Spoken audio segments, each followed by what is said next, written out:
মুর্শিদাবাদ জেলা পরিষদ গ্রামীণ এলাকা উন্নয়নে কেন্দ্রের পাঠানো পঞ্চদশ অর্থ কমিশনের বিপুল পরিমাণের টাকা খরচ করতে পারেনি বলে শোরগোল পড়েছে। বিরোধীদের দাবি, নির্ধারিত সময়ের মধ্যে উন্নয়নের কাজে খরচ করতে না পারায় 237 কোটি টাকা ফেরত গেছে।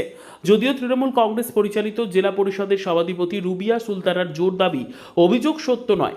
উল্লেখ্য, মুর্শিদাবাদ জেলার সাগরদিঘির কাবিলপুরে 4 মাস ধরে চলছে রাস্তার দাবিতে আন্দোলন। সুতির হোসেনপুরে খাটিয়ায় চড়িয়ে হাসপাতালে নিয়ে যেতে হয়েছে প্রসূতিকে। নবগ্রামেও ক্যান্সার আক্রান্তকে পথ পাড়ি দিতে হয়েছে খাটিয়ায়। ভগবানগোলায় 5G নেটওয়ার্ক থাকলেও একাধিক রাস্তায় এক হাঁটু কাদা, কার্যত হতশ্রী পথশ্রী। জেলার দিকে দিকে বেহাল রাস্তা, নিকাশি নামমাত্র। বিরোধীদের কটাক্ষ, উন্নয়ন পড়েছে কার্যত মুখ থুবড়ে। আর এই পরিস্থিতিতে নিজেদের ব্যর্থতায় এলাকার উন্নয়নে খরচ করতে না পারায় তৃণমূল পরিচালিত মুর্শিদাবাদ জেলা পরিষদের 237 কোটি টাকা ফেরত যাওয়ার খবরে শোরগোল পড়েছে। জানিয়ে সুর চড়িয়েছেন জেলা পরিষদের বিরোধী সদস্য তৌহিদুর রহমান সুমন। বিজেপির বিধায়ক সুব্রত মৈত্র ও প্রাক্তন মন্ত্রী মনোজ চক্রবর্তী প্রশ্নের উত্তরে জেলা পরিষদের তৃণমূল কংগ্রেসের সভাধিপতি রুবিয়া সুলতানা অবশ্য সবটা সত্যি নয় বলে পাল্টা জবাব দিয়েছেন। মুর্শিদাবাদ জেলায় জেলা পরিষদ থেকে যে 237 কোটি টাকা ফেরত যাচ্ছে, আর সেই ফেরত যাওয়ার কারণে আমরা দেখছি যে মুর্শিদাবাদ জেলার সভাধিপতি সাফাই দিচ্ছেন। এটা আমাদের কাছে অত্যন্ত লজ্জাজনক। কারণ আপনারা দেখছেন যে মুর্শিদাবাদ জেলায় বহু কাজ এখনো বাকি রয়েছে। যে কাবিলপুর বলে একটা গ্রাম আছে, যেখানে প্রতিদিন সেখানকার সাধারণ মানুষরা, সেখানকার সুশীল সমাজ রাস্তার দাবিতে আন্দোলন করছে। আপনারা দেখেছেন সুতিতে একজন প্রসূতিকে হাসপাতাল নিয়ে যাওয়া হচ্ছে খাটিয়াতে করে। কারণ কি? সেই রাস্তাটা যান চলাচলের অযোগ্য হয়ে পড়েছে। আপনারা নবগ্রামে দেখেছেন খাটিয়াতে করে একজন মুমূর্ষু রোগীকে হাসপাতালে নিয়ে যাওয়া হচ্ছে। এই রকম গোটা জেলা জুড়ে প্রত্যেকটা গ্রামে গঞ্জে বিভিন্ন যে রাস্তাগুলো আছে, সেই রাস্তাগুলো বেহাল অবস্থায় পড়ে আছে। এবং এই মুর্শিদাবাদ জেলা ভাঙন অধ্যুষিত জেলা। একেবারে শামসেরগঞ্জ থেকে শুরু করে লালগোলাপ, তারানগর, রেণুকাম, প্রত্যেকটা এরিয়া, যে সমস্ত নদীর আশেপাশের এরিয়া আছে, সেই এরিয়াগুলো প্রতিনিয়ত ভাঙছে। সেই ভাঙন রোধে কোনো রকমের ব্যবস্থা নেই। এবং গোটা জেলা জুড়ে যে স্বাস্থ্যের পরিকাঠামো, সেই স্বাস্থ্যের পরিকাঠামোটা ভেঙে পড়েছে। যে সমস্ত স্বাস্থ্যকেন্দ্রগুলো আছে, সেই স্বাস্থ্যকেন্দ্রগুলোতে পরিকাঠামোগত অভাব, সরঞ্জামের অভাব। যে সমস্ত হাসপাতালগুলোতে আছে, সেই হাসপাতালগুলোতে এত খরচ করার জায়গা আছে, কিন্তু অথচ 237 কোটি টাকা ফেরত চলে যাচ্ছে। আসলে বিষয়টা তা না, বিষয়টা একটাই বিষয় যে যাদের দ্বারা মুর্শিদাবাদ জেলা পরিষদ পরিচালিত হয়, তাদের নিজেদের মধ্যে পার্সেন্টেজ ভাগবাটোয়ারা ঠিকঠাকভাবে কমপ্লিট হয়নি, তারা পরিকল্পনা গ্রহণ করতে পারেনি, তাই টাকাটা ফেরত চলে গেছে। এটা ব্যাপার হচ্ছে, গোটা রাজ্য সরকারটাই একটা অযোগ্য সরকার। মুর্শিদাবাদ জেলা বঞ্চিত মানুষের জেলা, গরিব মানুষের জেলা ভারতবর্ষে।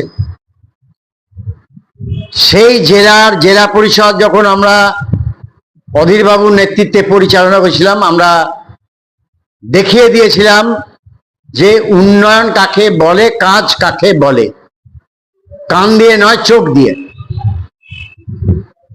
তো সেই জেলার সভাধিপতি তিনি তো ওনাকে পেট্রোলে কি ব্যাপারটা আছে, আমি ওর ভেতরে ঢুকছি না।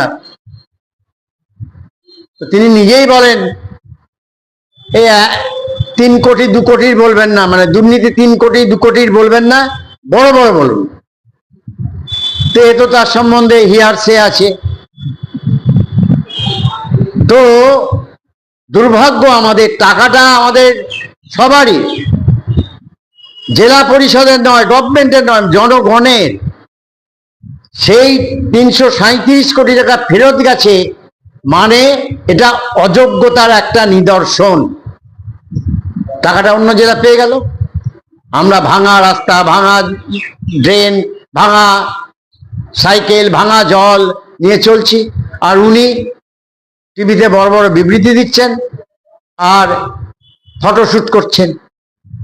বর্তমান জেলা পরিষদের ফিনান্সিয়াল মিটিং গত বছরে হয়নি। মিটিং না হওয়ার কারণে আপনি যে 237 কোটি টাকার হিসেব দিচ্ছেন, এই টাকা ফেরত যায় না। এই টাকা কোনো না কোনো অ্যাকাউন্টে রাখা আছে, এবং ফিনান্সিয়াল মিটিং না হওয়ার কারণে গত আর্থিক বছরে উন্নয়নের যে কাজ, সেই কাজ হলো কি করে। এছাড়াও এই জেলা পরিষদ জেনারেল বডির যে মিটিং, সেই মিটিংও 6 মাস 9 মাসে কোনো বছর ডাকা হয়, কোনো বছর ডাকা হয় না। আর্থিক তছরূপ ও ঘাবলা দুটোই আছে। সবাই বলছে 237 কোটি টাকা ফেরত গেছে, কিন্তু আপনি জানুন কেন্দ্র সরকারের এবং পঞ্চায়েতের আইন অনুযায়ী এই টাকা ফেরত যায় না, কোনো না কোনো অ্যাকাউন্টে রাখা আছে। তাহলে হয় কাজ হয়নি, আর যদি কাজ হয়ে থাকে তাহলে পুরোটাই বেআইনি ভাবে হয়েছে। এর উত্তর সরাসরি দিতে পারবে রাজ্য সরকার। রাজ্য সরকার যদি এই জেলা পরিষদের এই কাহিনীকে তুলে ধরার জন্য শতপ্রবৃত্ত হয়ে তদন্ত করে, তাহলে বুঝতে পারবে ঘাবলা কোথায় হয়েছে। আপনারা দেখেছেন আমি কয়েকদিন থেকে একটা মিডিয়া মাধ্যমে যে আমাদের যখন প্রায় অক্টোবর মাসের দিকে, নভেম্বর, প্রায় 10 মাস হয়ে আসলো, 9 থেকে 10 মাস, আমাদের পঞ্চায়েত মন্ত্রী এসেছিলেন। একটা আমাদের মিটিং হয়েছিল যে মুর্শিদাবাদ জেলা পরিষদের বরাদ্দকৃত টাকা যেটা কেন্দ্র দেয় সেটা ঘুরে গেছে। কিন্তু আমার কথা হচ্ছে যে আমি এটা পরিষ্কারভাবে আপনাদের সামনে বলি যে অনেক মানুষ এটা ঘুরে গেছে কেন, বা মিডিয়ারা কাট আউট করে কেন প্লেস করছে নিউজগুলোকে, আমি এটা একটু আপনাদের সামনে তুলে ধরতে চাইবো যে মুর্শিদাবাদ জেলা পরিষদ থেকে কোনো টাকা ঘুরে যায়নি। সে সময় প্রায় 8 মাস আগে 9 মাস আগে টাকা কিছু ছিল যেটা কেন্দ্রের টাকা, 15th এফসির টাকা, সেই টাকা খরচ হয়নি।